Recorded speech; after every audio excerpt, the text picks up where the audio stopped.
Hai guys, kembali ke episod Kasut Bola Baru apa lagi hari ni. Hari ni aku ada TLSS Tactician GOAT FG yang berwarna silver dan juga di-highlight oleh pink. Kedua-duanya ialah pink. Kat sini bukan warna tricks. And look at this shoe.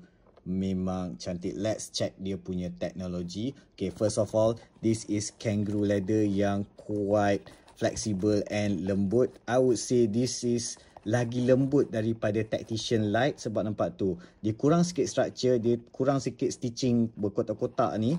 So dia lembut macam Morelia.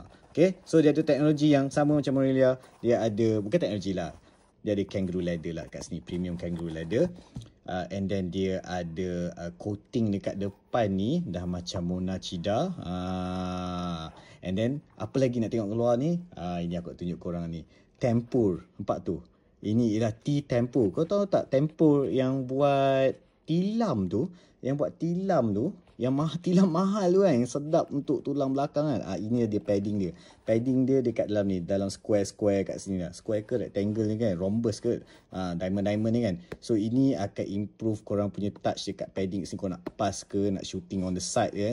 So dia bagi padding sikit sini lah. Ada a bit of 3D texture grip, not too grippy. Tapi kalau korang run through ni, adalah rasa dia tak se-grippy macam getah. Or is it? Ataupun tangan aku kering ni. So, apart from that, teknologi yang ada dekat kasut ni, aku dah tunjuk kat sini lah. Dia ada T-Flash Foam, which is cushioning macam zoom unit tu. And then ada juga dalam ni, T-Carvo. Sama macam Mizuno Alpha, where dia bagi snapback. Snapback tu. Bila korang lari tu, korang akan faham lah kalau ada carbon plate kat bawah tu kan. Memang cun. And insole dia sebenarnya yang ini, padding dia pun quite sedap.